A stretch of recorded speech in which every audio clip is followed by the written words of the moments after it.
how much would you need for a down payment?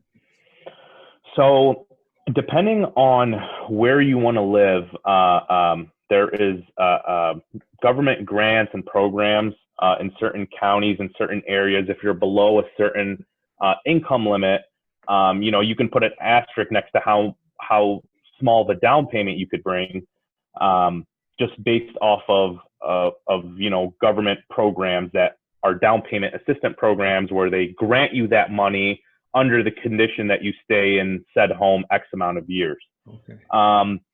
For the average citizen who's not a military veteran, there's 1% down payment programs and there's 3% down payment programs.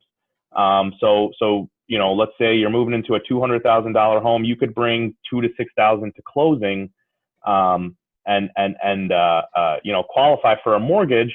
But also, if you're a veteran, let's say, you can bring nothing to closing, realistically. So military veterans, God bless them and thank them for their service.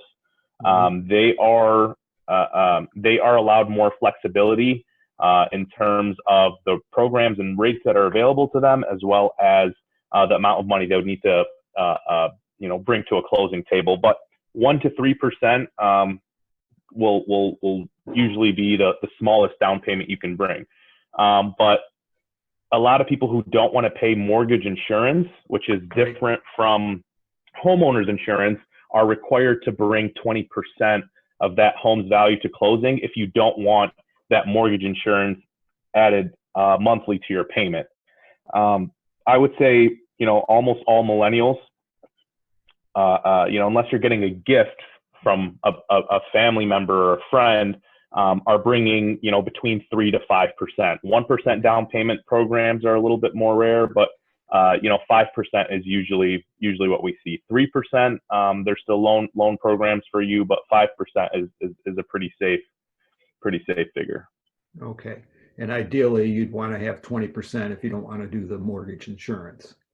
Not only for the mortgage insurance, but what I see a lot of is,